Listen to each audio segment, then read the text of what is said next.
Welcome to tonight's Law of Attraction Mastermind.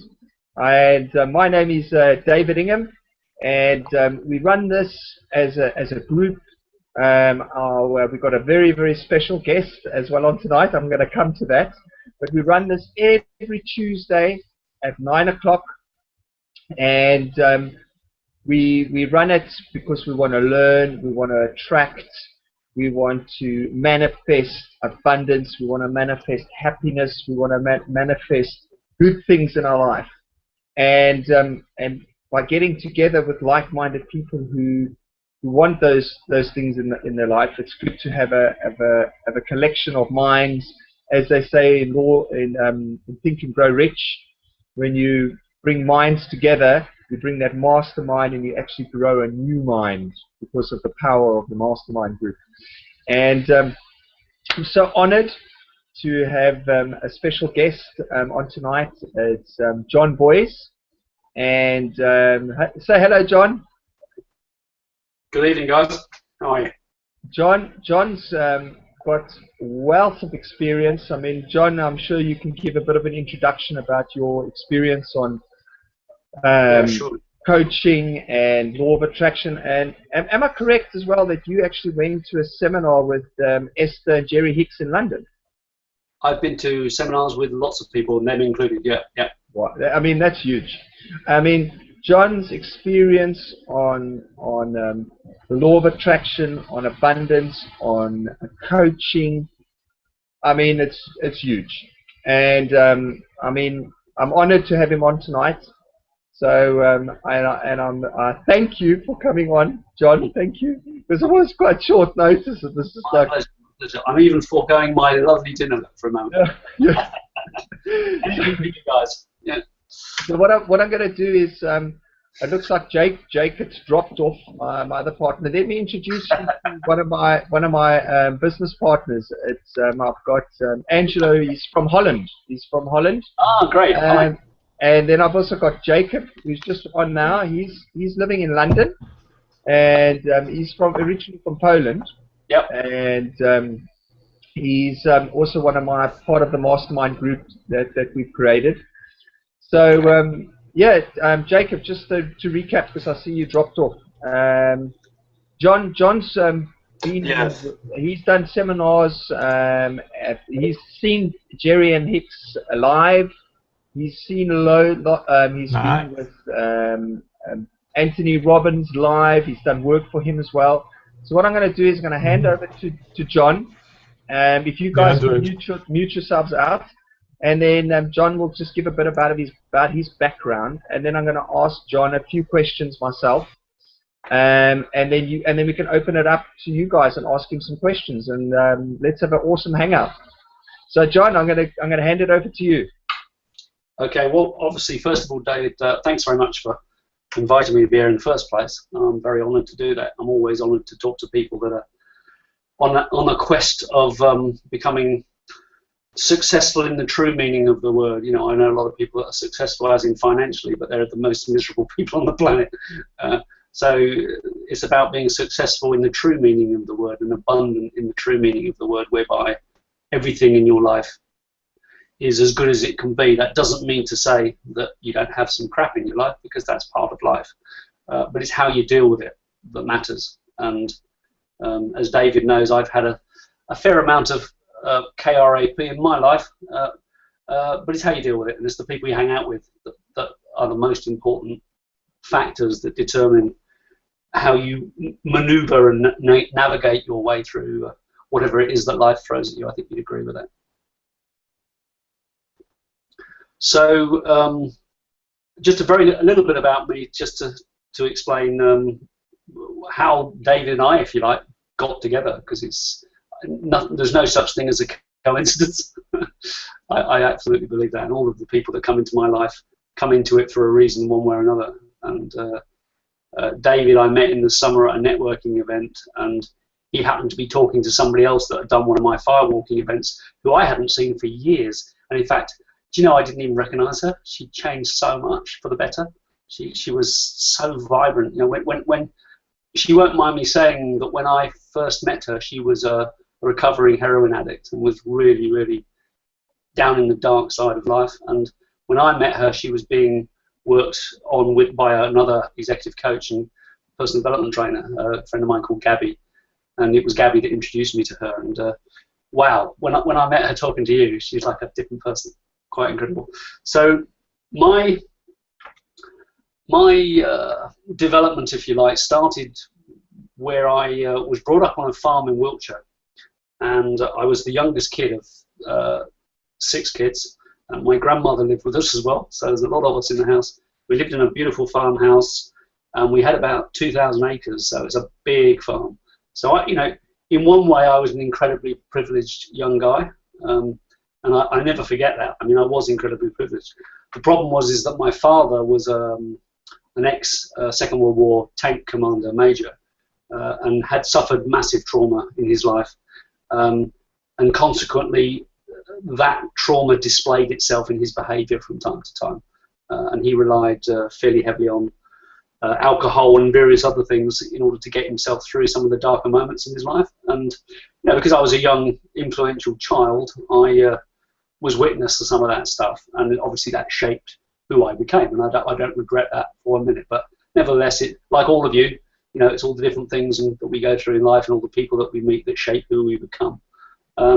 So not wanting to become a member of the farming community, because I felt like it was too much like hard work, I decided to leave the farming community in Wiltshire and actually join the Royal Air Force. So I went off and joined the Royal Air Force to see the world, and it was an amazing experience. Some of it was horrendous, which is part of being a military personnel, but nevertheless, had I not joined the Royal Air Force, I wouldn't be the person I am today, and I'll talk a bit more about that later on, about a meeting I've had today with somebody who's the most senior person in the military in the UK. He's now retired and the Lord in the House of Lords. And if you'd have asked me in 1978, which, believe it or not, is when I came out of the Air Force, which is quite scary, really, that I would be talking to the ex-commander-in-chief of the British Army, I'd say you were sniffing glue, basically. That wasn't going to happen. But it has happened, and it is happening. So I joined the Royal Air Force. I had a fabulous time in the Royal Air Force. I got very much into personal development, especially the American way of personal development during a war in Cyprus, where I was involved as a very junior Air Force officer. And I needed to find a way of coping with the crap that was going on. And I was very, very lucky to have a great, great buddy that I flew out there with, who was a guy called Omar Sharif, would you believe? He was a young pilot officer, and he had a Glaswegian accent and the most incredible sense of humor, but he was a practicing Buddhist, and he taught me how to meditate as a very young man. I was about 19, 20. He taught me to meditate. He taught me how to forget about all the stuff that was happening around me in the war and in my military career, and just focus on being in the moment and focusing on my music. I was a rock guitarist, and I still am a rock guitarist, and he got me to just focus on the things that were great that were going on in my life, so that I could then switch off for long enough so that when I went back on duty, I could cope with that stuff that we had to cope with on a day-to-day basis. So I'm massively grateful to Omar for teaching me that stuff, and that was the start of my quest in personal development. And I then had a corporate career, and I eventually ended up in 2004 as a director of a sort of £30 million turnover division of a corporate business that was an American-owned business based in Milton Keynes in the UK. Carried on all of my personal development, all of the great guys I've worked with, Bob Proctor. I trained with a guy called Tolly Bacan, who's based in California. He taught me to be a master firewalking instructor. He trained Tony Robbins when Tony Robbins was 20. So, it's a fantastic pedigree there.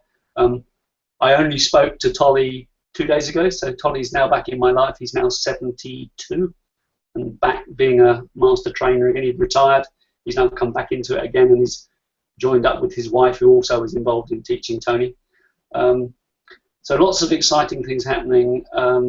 I've worked with some amazing people. I'm incredibly privileged to have done the things that I've done. I'm also incredibly privileged to have a wife who also follows my dream and follows all the things that I love. She loves my music, she loves personal development, she's done all the firewalking instructor training the same as I have. And she runs one of our businesses and I run the other one. She runs a business where we look after clients all over the world as a virtual PA. And I run seminars and empowerment training workshops.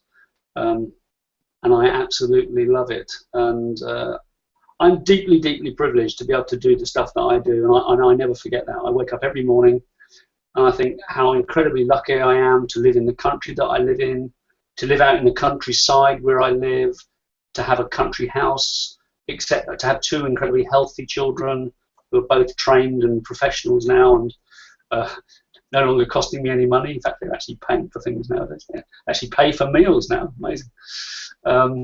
So yeah, I mean, that's what I do now. I'm part of the Firewalking Institute of Research and Education in the UK. We actually train firewalking instructors from around the world, top doctors, top psychologists. I'm just a very lucky boy, basically. So that sort of gets you right up to date with what I'm doing now. And today I had a conversation with the second in command of a brand new charity that's set up. And it's actually headed up by the ex-commander-in-chief of the British Army. And it's all about helping war veterans to deal with the crap that they have to deal with when they retire and come out of the military, and also serving military personnel as well, who aren't dealing very well with the stuff that they have to deal with day to day. And I myself had suffered from post-traumatic stress disorder for a whole variety of reasons that I won't go into tonight, but only to suffice it to say that didn't manifest until 2010, and the trauma was suffered in 1974. So sometimes the suppression can take its toll.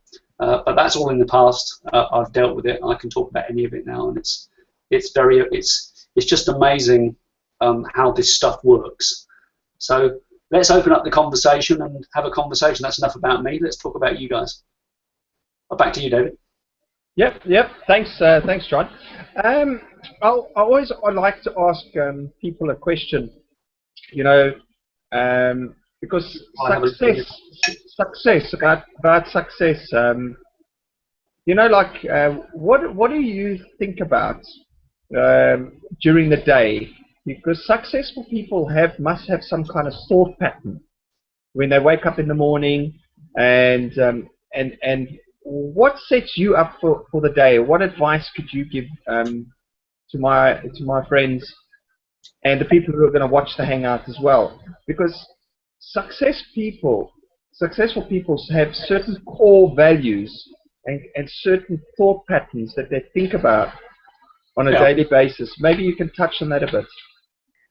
Okay, well, basically it's quite simple, and I keep life very, very simple. When I'm coaching a client, whether they're just a child or a chief executive of a company, it makes no difference. We're all the same. So it's exactly the same principles for everybody. And that is, if you make your life incredibly complicated by overthinking everything, then guess what? That's exactly what you receive. If you keep your life very, very simple, then guess what? That's what you receive. So whatever it is you put out there, law of attraction, is what you get back. So basically the principles that myself and my wife use every single day is that we meditate at the end of the day to, if you like, to allow our processes to just evaluate what we've learned throughout the day, what we've experienced throughout the day, and just quieten down. Yeah, and I would say that can take anything from 10 minutes to 20 minutes. You can do it a hell of a lot longer than that, but trust me, you don't need to. 10 to 20 minutes of relaxation and meditation. I actually am trained in mindfulness, so I actually use mindfulness techniques, and all of that stuff is on Google or YouTube if you want to look about it, if you don't know it already. There's nothing complicated about meditation except for practicing it, just like anything else. If you want to learn to play an instrument, you have to practice it. You can read lots of books about it, but if you don't actually pick the instrument up and practice it, you still can't play the guitar, right?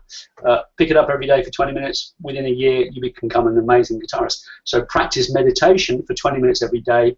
You will become a very peaceful human being. So I top and tail my day.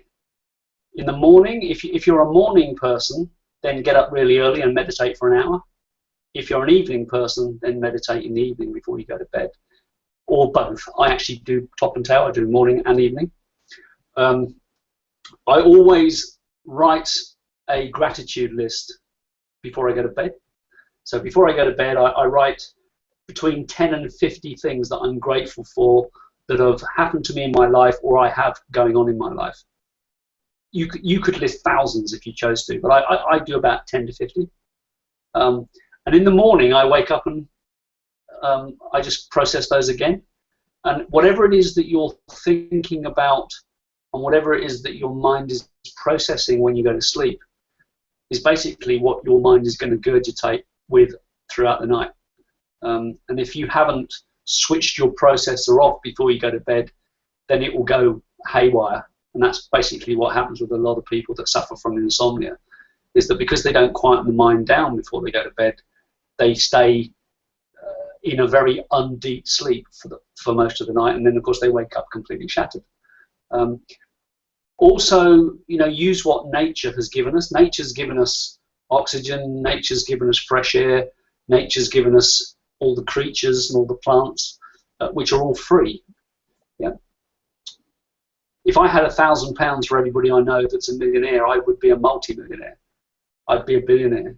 But the vast majority of those guys have the money, but they don't have what I call happiness that goes with it. So my wife and I believe that in order to be abundant, be happy first. Don't think that you will be happy by being abundant. It's the other way around. So be happy, think happy thoughts, be as nice as you can be to everybody. Don't burn your bridges by upsetting people. Don't dump your crap on other people. It won't serve you, and certainly they won't appreciate it. Yeah. So learn to release stuff. Just learn to naturally let any negative emotions that are in you pass through your body. They're just emotions, they're just energy. Let them come into your body by coming into your mind, and almost literally just let them come in one side of your mind and just drift out the other side of the mind. What happens is people with very analytical brains, it comes into the mind this big, they make it this big, and then of course it goes back out this way, and then it comes in even bigger the second time, and the whole thing just goes round and round like a washing machine until eventually you will have what I classically refer to as a nervous breakthrough. Yeah, the universe has its way of forcing you to deal with this stuff. So you either deal with it the easy way, or you deal with it when the universe comes along and runs over you with a 16-wheeler truck, basically. Does that help? Definitely. Guys, I'll open it up. So feel free, Jacob and Angelo, ask questions.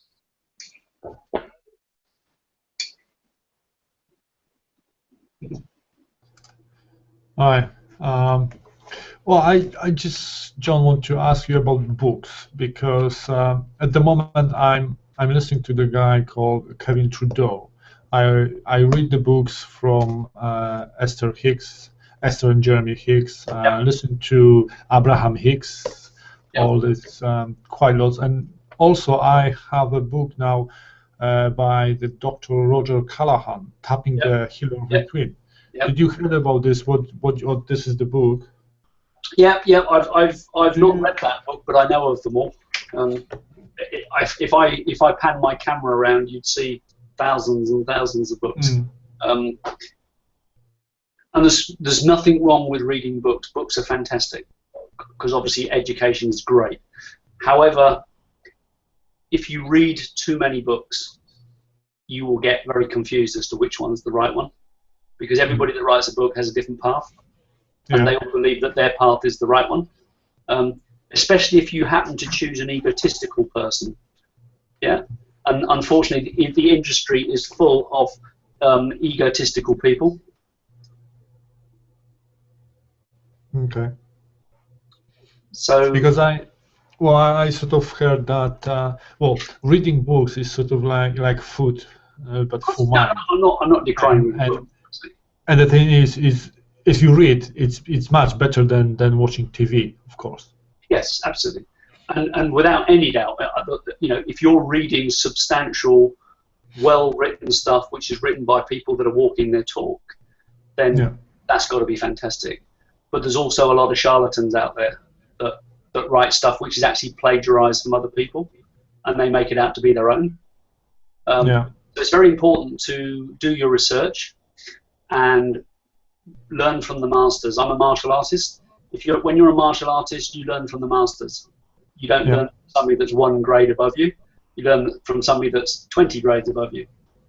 When you practice a sport, you practice with somebody that's way better than you, and then they pull you up with them. That makes sense? Okay. Can you then tell about few books that I would read The Power of Now by Eckhart Tolle. That's probably one of the most powerful books if you haven't read it. Okay. Can you repeat that? Any of you guys know him? Can you repeat it? He's a German guy. So say his name again, John. We didn't get it. Eckhart Tolle. I can Google it and put the link in if you show me how to do that. Basically, what I'll do, David, is I'll send you a reading list of all the books that I've used. Yeah. And then you can distribute it to everybody. Is that okay? If you go on YouTube, all of his talks are on YouTube. He's been on TED. Are you familiar with TED, TED? Yes, I listen to TED. Eckhart Tolle's often on TED. He's an incredibly humble man, but he's very switched on. John, on your screen, on your left top, you'll see like a little notepad. Top left, like a little notepad. It says chat. Yeah. You see it? If you click on it, you can type in the author's name there. Group chat there. Yeah. Okay, that's cool. What I'll do is I'll grab it in a second, and let me just find the website. Hold on. If I find you the website.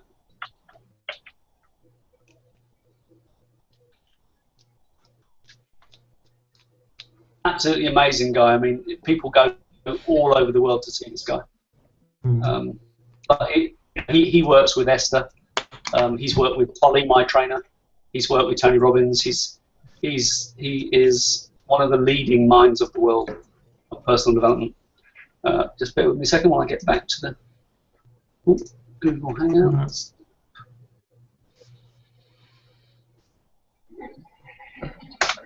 The wonders of technology. There you go. Look at that. Look at that. Look at that. Kazam. So from that you will find the links to all his websites and his videos and everything else. Got some wonderful. You mentioned that you met. Sorry. Yeah, cool, thanks. You mentioned you met Esther Hicks and Jeremy. Yeah. How was it? How did you? She's probably one of the most enlightened human beings on the planet. To be perfectly honest with you, she's a great friend of Urquhart's. They often appear together in America. She filled the place. I mean, the place was absolutely rammed with, probably 10,000 people. So it was down at the not the NEC, I've forgotten the name of the place in London, by the River Thames. Excel, down at Excel. Oh, Excel, okay. You know Excel? Yeah. Most amazing person. I mean, you can't go wrong. You've obviously seen videos of her, so she's even better in the flesh. Yeah. Well, that's probably it is. Yeah. All right. Yeah. Okay. Thank you, John. Angelo, I'm to you now. Hi, John. How are you? Hi. How you doing, my man? I'm good. I'm fine. Where are you based? I wanted to ask. I live in the Netherlands, Rotterdam. Oh, Rotterdam. Okay, I've been there many times. Okay, yeah. All right. And I wanted to ask you about what type of Buddhist meditation you do, because I'm also a Buddhist. I chant also. Okay, I'm not a Buddhist. I do Buddhist meditation because my business partner is a practicing Buddhist. He's a doctor. He's an Indian guy. He's a practicing Buddhist. So I practiced Buddhist techniques, but I'm not an any Buddhist. I don't belong to any religions or any faiths at all, because I work with people from every faith. but I just, what I do is I choose the things that work for me, if that makes sense. Yep. Yep. So I am the director of an organization called the Inner Peace Center. The Inner Peace Center is a yoga and meditation therapy company. So we're a not-for-profit organization, and we help people with cancer and various other nasty diseases to either make them deal with it as best they can, or prevent it from coming back, or prevent it from happening in the first place. Okay. And we practice mindfulness, to answer your question. Are you familiar with the chant Nam Myoho Renge Kyo? Yes. Now, when I went to Tolly's training in California, I went with a guy called Dr. Sri Kumana, and he was a thoracic surgeon, practicing Buddhist, and he used to take me down to the side of the river every morning and chant that to me. Okay. He changed my life. There is no doubt about that. He changed my life. He made me realize anything is possible. How is his name? His name is actually Sri. I'll find it actually. Sri Sukama, Sukama, Sukama. He's still a practicing doctor. Interesting character. He was a heroin addict while he was a practicing doctor. Okay. I wouldn't have wanted him to be operating on me at that particular time, but he's now recovered, and he's a practicing Buddhist, and he's now an instructor. He's a medical teacher. Okay. Yeah. I also do the Nam Myoho Renge Kyo meditation. Before when I wake up, before in the morning, I do it like 10 to 20 minutes. But sometimes when I feel very inspirational, I just go for an hour. But not always. You can't over meditate, can you? Yeah, exactly. No, and I have another question. When you met Esther Hicks and Tony Robbins, what did you take from them? Like from them, what stood out and that you learned from them? Well, let's go for Tony first. Tony, I've worked for many mega trainers as a crew member, and I'd actually trained with Tony Robbins' trainer, because I actually went to Tolly in California, so I went directly to the person that trained Tolly, that trained Tony. So when I joined Tony, I'd already been doing firewalking instructing for about 10 years, yeah. But I'd never seen Tony perform live, and so the first time I went to see him, I went as a paying guest, yeah, and I just listened to what he had to say, and the first thing that came across to me was how incredibly authentic the bloke is, and the energy that he has within him is just like massive. I mean, he was commanding 10,000 people, and he had their total concentration for 4 days. Now, anybody that can do that's got to have something pretty special about them. The fourth day, he did have a nutritional guy, helping him, but generally speaking, for 4 days, he worked from 9 o'clock in the morning till 10 o'clock at night without much of a break. Imagine the energy that takes, because I don't know if you've done any personal public speaking, but it's absolutely shattering when you're up there giving your energy away. And somehow he manages to receive energy and give it as well in an equal balance. So he's obviously massively gifted and talented. The other thing is, when I then went to work for him as a crew member, the one thing that stood out about Tony, and if you guys are in leadership positions, and I've been in a leadership position since I left school, is that he walks his own talk. So he would actually come down and speak to every single member of the crew, because we were all volunteers. We were paid a food allowance to be there for the day. I think we were given like 20 quid a day just to cover the cost of our food. But we were all there as volunteers. And he personally came down and shook the hand of every single person. We're talking about a crew of 200 or 300 people. And he made the point of coming and talking to every single one of us. He had a briefing room in the morning, every morning, where he would tell us what his desired outcome was for that day. And he'd motivate us, and he'd get us up there, and then he'd come on stage, and it was just like being in a rock concert, to be perfectly honest with you. He's like a rock god, you know. The only thing he can't do that I can do is he can't play the guitar. but nevertheless, he chooses music so carefully. So if any of you guys are going to get involved in inspirational training, use music. It's so powerful. The other thing is that he is incredibly gentle when he's taking somebody through transformation or intervention. He's incredible. I don't know if you've seen him on YouTube, but he's so gentle when he takes somebody. He makes them feel so safe that they will tell him anything. And then he takes them through whatever they've got to get through, and then gently brings them back to reality again so that they can carry on their life. He doesn't do what a lot of trainers do, which is to hype people up, give them false hopes, and then clear off, and then leave them hanging. He actually does the whole thing right the way through to completion. And that was a great lesson for me to learn, is that if you got the honor and the privilege of working with somebody that's been through massive trauma, you have to treat that with massive respect, because you can either help them or you can really screw them up. Yeah, and so you have to be totally authentic. And the thing I learned from Tony was what the real meaning of intuition is, using your inner skills, your inner gift that we all are born with. Does that help? Does that answer the question?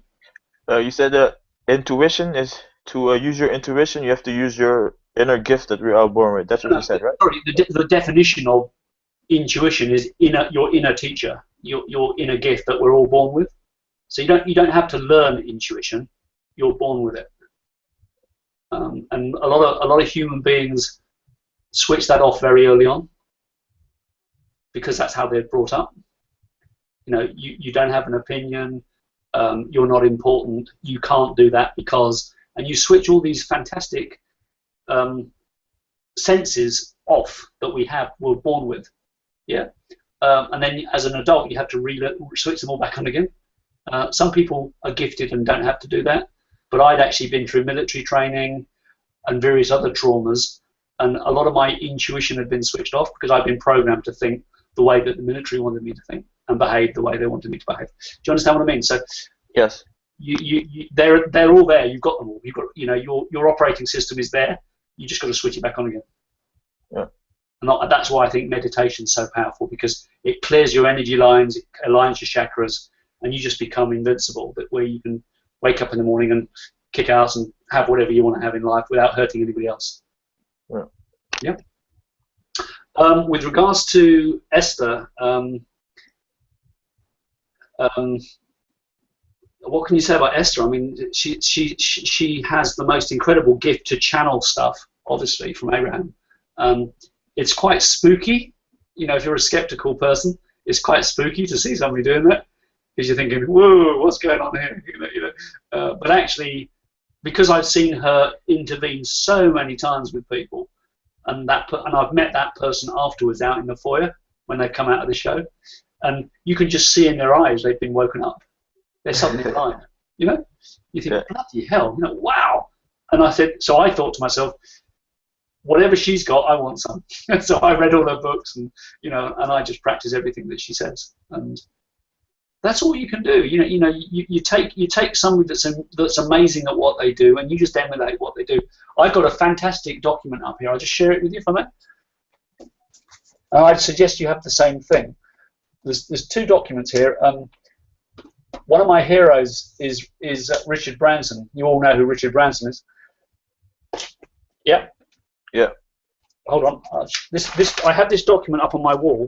I don't know if you can see that. I'll actually find the original and send it to you as a link. Yeah. Because I pulled it off of his TED talk. Yeah. But basically, what it's, if I may, it won't take me very. Is it okay to read this, David? Won't take long. Right. The first heading is just do it. Believe it can be done. Have goals. Prepare well. Help each other. Second heading, have fun. Have fun, work hard, money will come. Don't waste time, grab your chances, Have a positive outlook on life. When it's not fun, move on. That is the most important thing of all that I've learned from all of my teachers. In order to love what you do what you love. Don't try and be somebody that you haven't naturally been gifted to be. So if you're good at something, just become the best that you can be at that. If you're crap at something, live with it and just move on. Don't try to be something that nature hasn't given you. Be bold. I think this is an important one. Be bold. Calculate the risks and take them. Believe in yourself. Chase your dreams and goals. Have no regrets. Be bold. Keep your word. Keeping your word is the most important thing of all, guys. If you say to somebody that you're going to do something, for God's sake, do it. Never ever promise to do something and then don't follow it through, because you'll never get the credibility from that person again. If you're in a position of being granted permission to do something amazing for somebody, don't mess about with their head. If you're in this industry and you're going to work in this industry, be authentic, basically, is what I'm saying. Follow through if you say you're going to do something. Next heading, challenge yourself.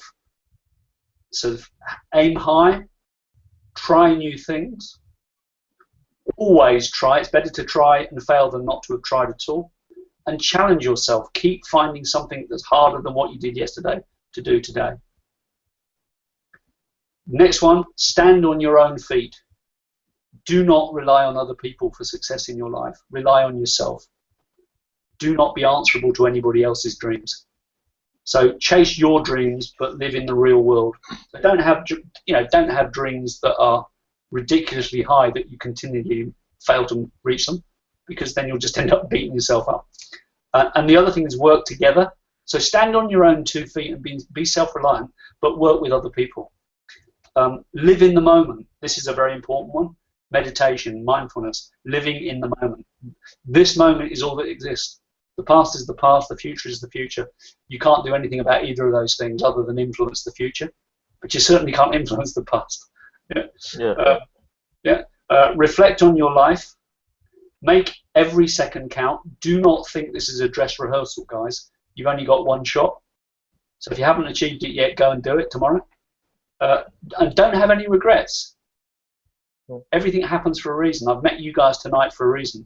I don't know what that reason is. I don't even try to work that out. But I've met you for a reason. I met David for a reason. David's met me for a reason. I met David's wife for a reason. I met David's son for a reason. Everybody that you meet comes into your life because they're supposed to. Even the ones that you think are complete arseholes. They come into your life for a reason, to teach you something. Next heading, value family and friends. Always put the family and your team first. So your health first, your family second, your friends third, in that order. Be loyal. If you say you're going to do something, be loyal. Be loyal to your family, be loyal to your parents. Face problems head on. Do not walk away from problems because they appear to be too difficult. Face them head on. I teach firewalking to people. I teach them that the fire is going to scare the shit out of them when they first walk up to it. But overcome that fear and then do it anyway. Money is for making things happen. Money is not for the sake, you don't have money for the sake of having money. The reason that you will be honored with money is because you will use it in a positive way to help other people. And this is the one that I've learned the hard way. So when I was a corporate director, I was responsible for £30 million turnover business. I had cars given to me every 3 years, and I could choose whatever car I wanted up to about £50,000, right? So I could have any car I wanted. And I realized that I'd completely lost the plot as to who I was when I took delivery of a brand new BMW 330 Sport, which was fully loaded with everything you can think of. And I felt insignificant because I didn't have a Porsche 911 or a Lexus 430. Because that's what the other two directors had, who were the owners. How stupid was that? But that's what can happen if you allow money to be what it is you're chasing. Yeah. So don't chase the money. Chase what the money can give you, because the money will give you choices, and those choices can either be used for positive intent or negative intent. So that's money. Pick the right people and reward them. So if you've got people working for you or working with you, reward them. And sometimes it can be the tiniest things. We've sent out, just 2 seconds, I'll show you something.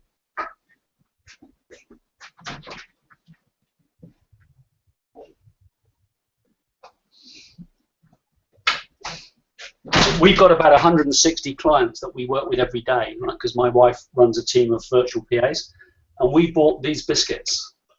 Right? We've had these biscuits specially produced, and we've had the outside labels made. Yeah, these biscuits cost £4, £4 UK pounds, right? We've sent these biscuits to every single one of our clients. You would not believe the feedback that we've had when people have received these in the post, because they're personalised with their name on them. Yeah. They're a £4 packet of biscuits, but as far as they're concerned, I might as well have given them. They might as well have won the lottery, because it was given with no need for anything in return. We gave it to them just to simply say thank you for being customers and being in our lives, not have a £4 pack of biscuits and please give us £40,000 worth of business. You know, we just gave them a pack. We just gave them biscuits, and they received them as a packet of biscuits. So you don't have to give, the point I'm making is you don't have to give very much at all for people to appreciate it. If I may just quickly share with you something that happened to me on Friday. I was going to a rock concert with one of my clients. He's the singer, a guy called Robbie Boyd. Check him out, most incredible. Hang on, I'll type it in.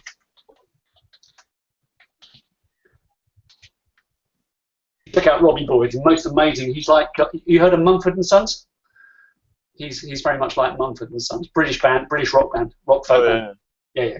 But he's going to be mega. He's only 26. Anyway, I was standing outside talking to his girlfriend, and while I was talking to his girlfriend, a young man came up to me with a pair of combat trousers on, army combat trousers on, and a very old, tatty military coat. Yeah, and he came up to me and he said, "Excuse me, sir," and he saluted me. He said, "Excuse me, sir." He said, "Could you spare some loose change for an ex-army veteran?" Right? I spun round on my feet, looked at this guy. He was about 26 years old. He said to me, I said to him, "Oh, hello, young man." I said, "What regiment were you in?" He said, "I was in the Royal Anglian Regiment." I said, "Okay, were you an engineer or were you a gunner?" He said, "I was an engineer." I said, "Okay." I said, "And how long were you in the military for?" He said, "I was in the military for 5 years." I said, "Okay." And I said, "And how long have you been out of the military?" He said, "I've been out of the military for 1 year." I said, "Okay." And I said, "What are you doing with your life now?" He said, "I'll tell you what I'm doing with my life, sir. I'm sleeping under that King Bridge every night." I said, "My God." I said, "Okay." I said, "And how do you feel about that?" He says, "How would you feel?" I said, "Well, actually, I think I know exactly how you would feel, because I'm an ex-Air Force officer, and I know exactly how you feel, because I know what it's like. I know what it's like to have given everything for your country and then be dropped and dumped as if you don't matter anymore." I said, so I took him to my car. I gave him £5 to go and I said, "I will give you £5, but I want you to promise me that you'll use this £5 to go and get something to eat, and you won't use it for anything else." And I think I know what I mean. He said, "Absolutely." He said, "No," he said, "I just want some food. It's cold." It was a very cold night. I said, "Okay." I said, "And where are you sleeping tonight?" He said, "I'll be sleeping in the arch under the bridge." I said, "Okay." I said, "Have you got a hat?" Because he didn't have a hat on. He said, "No." He said, "I've lost it." I said, "Hold on." So I opened my boot and I gave him my ski hat, which is a thermal hat. And he cried. He burst into tears. He cried. He burst into tears because I'd given him a hat that I paid £4 for in a hospice shop. Yeah. You know, so you don't actually have to give very much for people to massively respect what you do. And so therefore, the last thing I'm going to tell you is have respect. Be polite and respectful for people. Never ever read a book by its cover. Do you know what I mean by that? Yeah. Never judge a book by its cover. I could have thought that guy was a tramp, and I could have told him to piss off. But I'm an ex-military guy, and I know what it feels like. You're human beings. You know what it feels like to be rejected. You know what it feels like to feel unloved. You know what it feels like to be disrespected. We all do. So be human with people. And if you're human with people, guess what, guys? They'll be human back to you. And it doesn't matter who they are. It doesn't matter if they're the Prime Minister or they're the cleaner. Everybody is a human being first. And then whatever it is they do for a living is what they are second. We're all equal. We're all born equal, and we all die equal. It's what we do with that little bit in the middle that counts. Yeah, that little blip. You know, there's two dates. There's a date that you're born, and there's the date that you die. And then there's, you know, on your tombstone, and then there's a dash in the middle. Yeah, that's your lifespan. It's what you do with that dash in the middle that matters, not the date you were born or the date you die. You know, I know people that have done the most incredible things. They've lived for 5 years. I know people that have lived for 75 years and feel that they haven't achieved anything. I was working with a girl. I'm going to finish now, but so I let you speak. But I think I need to share this with you because I think you need to understand the magnitude of what you guys are going to be dealing with in the future. I'm working with a client at the moment. She came on one of my firewalks 7 years ago, and she also came with another guy. Have any of you heard of Peter Gabriel, the musician? Genesis? Yeah, you've heard of. Any of you heard of the Stranglers, the punk band that used to be in the 70s and 80s? This guy that came with her was Peter Gabriel's guitarist for 22 years on tour all around the world, and was also in Stranglers, which was a top London-based punk band in the 70s and 80s for 10 years. He was when he came on my firewalk, he was a recovering drug addict and had lost all his money. He was a millionaire. He lost every single penny. Had to start again. The girl that he came with, Jazz, I spoke to today, and I was with her at the weekend. I'm not going to go into any details about what she told me because that wouldn't be ethical, but let's suffice it to say the things that have happened to her in her childhood you wouldn't wish on your worst enemy. And 4 years ago, her only son, she's divorced from a horrendous husband, her only child went out to India to teach English, and he was found hanging. He killed himself. They have no idea why he did that. He took his own life. And I'm working with her at the moment. She's the most incredibly gifted human being. She's trained with people that I've trained with. She's trained in Reiki, which I'm sure you're familiar with. She's trained in meditation. She's trained in tone healing, which is the most amazing gift, to use the human voice to heal. And even though she's done all these amazing things, for some reason or other, the universe has taken her son from her. So sometimes you're going to get yourself in situations that are going to be quite difficult to deal with. So if you're going to go into this world, go into it with with big balls, because you're going to need them. Go into it with big balls, because you're going to find yourself in situations that you won't expect when you're in conversations with some of these people. That people that come into the personal development world are looking for something. Otherwise, they wouldn't be in it. And you cannot tell just by looking at somebody what's going on in their mind or what they've had to endure in their lives. So just assume, and this is a lovely metaphor that Esther's given me, is imagine that inside you is this beautiful, colourful, bright diamond, and that's it. That's our intuition. That's in every single one of us. Yeah. And as you go through life, that diamond gets covered in more and more layers of crap. Yeah. So, the diamond is always there, but it's covered until eventually, the cover's 80 years thick of crap, right? But the diamond is always there, always there. So the metaphor is that as a professional that's working in psychology and in personal development and empowerment training, your job is to be a fireman with a massive hose, and what you do is you wash all of that crap off the diamond so that they can get back to seeing the real person that they always were. And I'll leave you with that thought, if I may. Yeah. Thank you.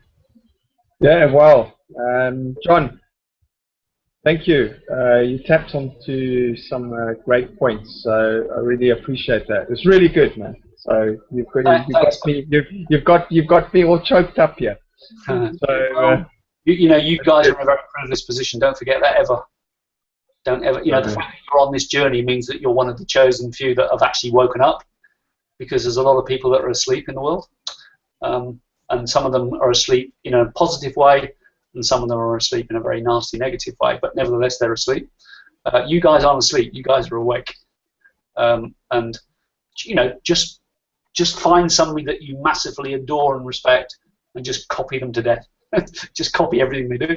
Can't go wrong, can you? Yeah, fantastic. Angelo and Jacob, if you want to add any closing comments, and I'll call it a wrap. It's a wrap. Does that mean I can eat the rest of my dinner? I just gonna see if Jacob anybody want a bit of culture? Go for it, Jacob. Angelo.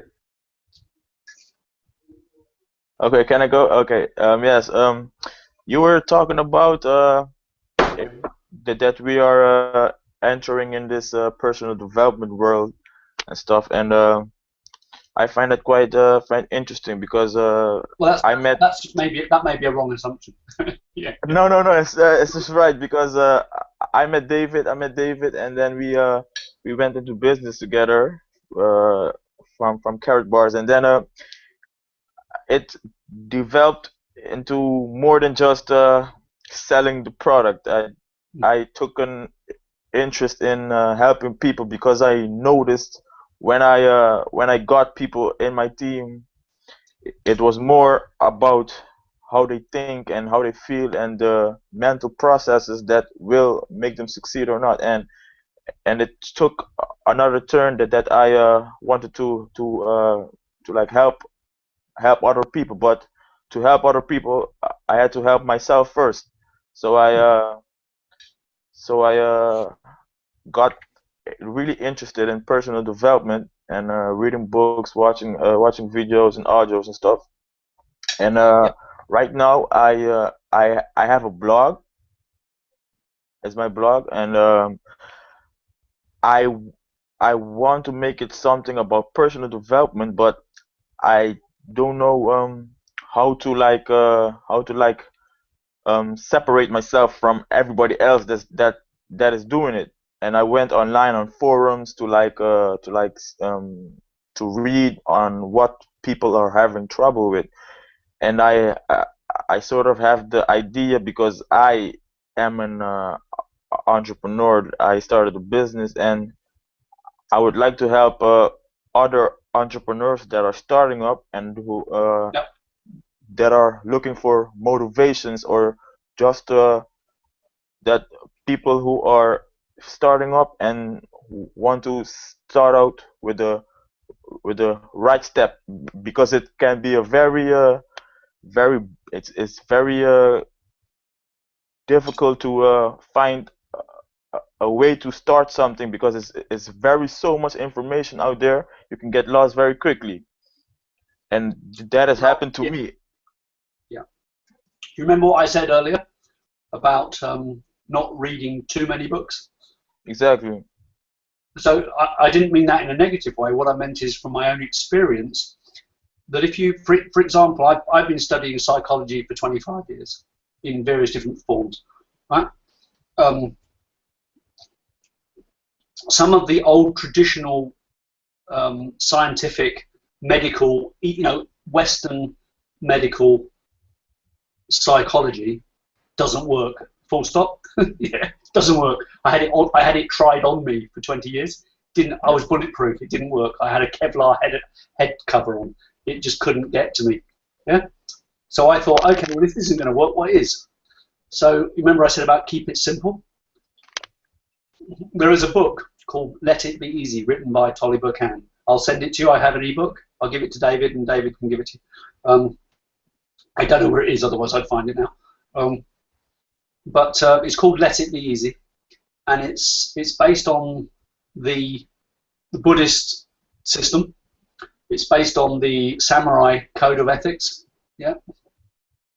And it's just about, it's very, very simple book. It's got very simple chapters, and then it's got exercises to practice at the end of each chapter to make sure that you've learned it.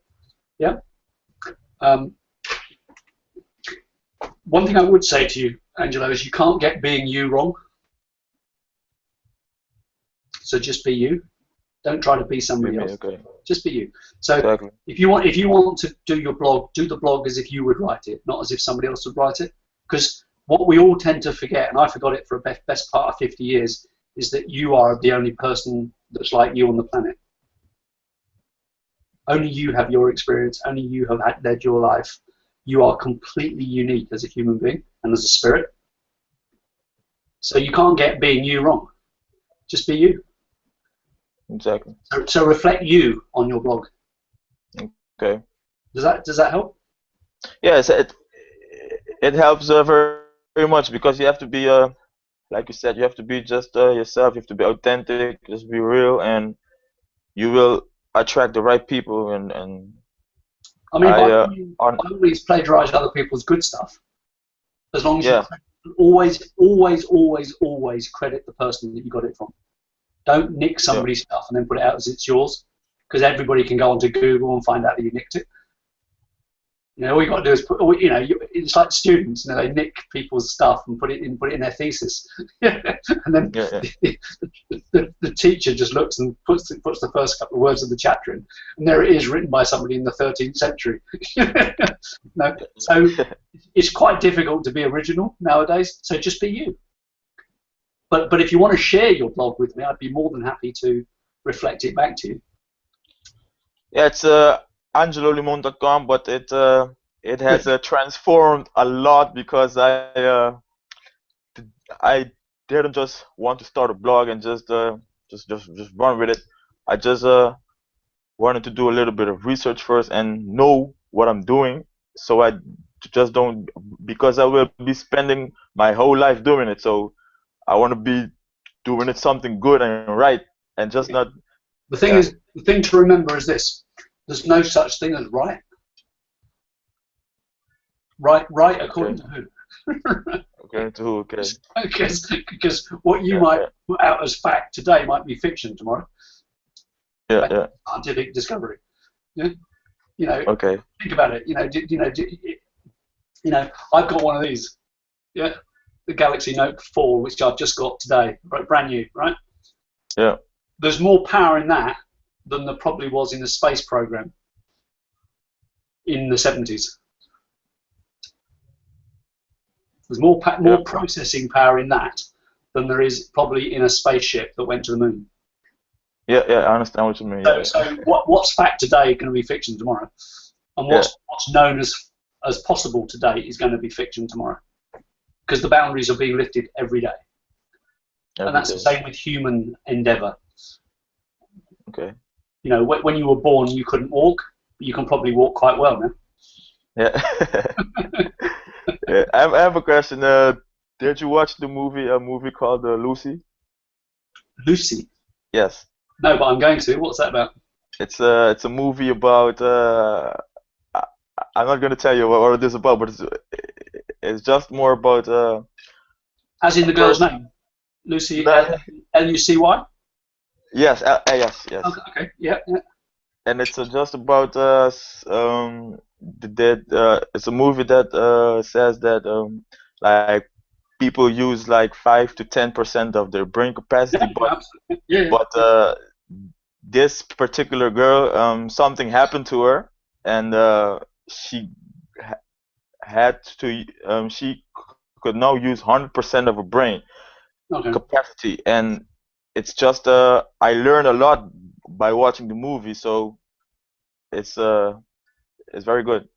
Absolutely. Any of you guys trained in NLP? MLP? NLP, Neuro Linguistic Programming? No. Okay, worth looking at. David is, so worth looking at it.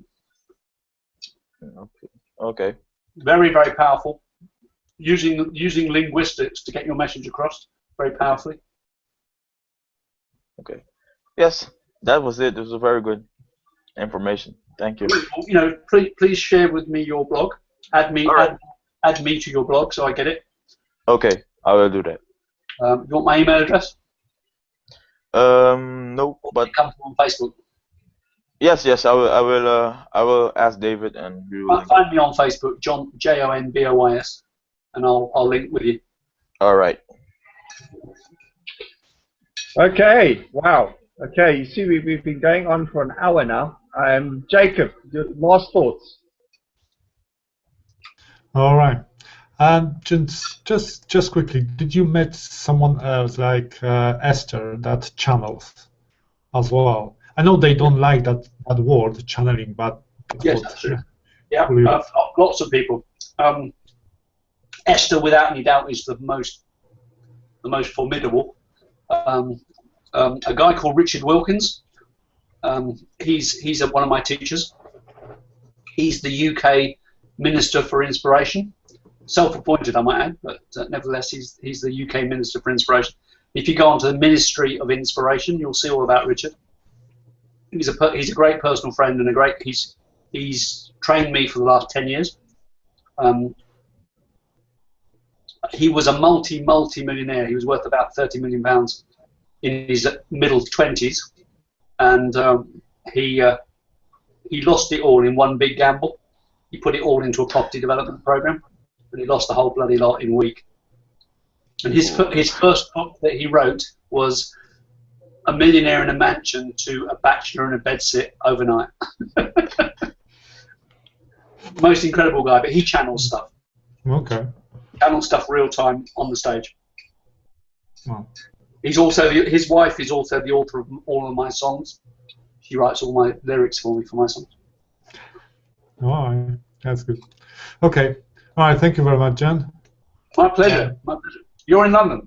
Yes, in London. Oh, for now. Okay. Connect with me, and I'll meet up with you. All right.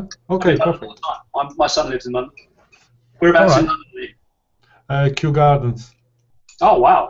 Oh, definitely come and see you. Yeah, why not? My son's up near Abbey Road, up in Cricklewood. Okay. Yeah.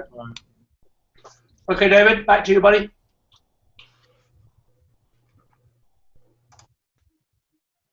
I can't hear you. It would help if I mute myself. Okay, guys, I'm going to call it a wrap. I thought you were miming. Yeah, just stay on. Just stay on when I'm just going to end it now. Thank you, guys. Anybody who's watching this, please leave your comments below. It'll be great. And see you next Tuesday, 9 o'clock UK time. Bye-bye. I'll be there to watch. Fantastic, mate.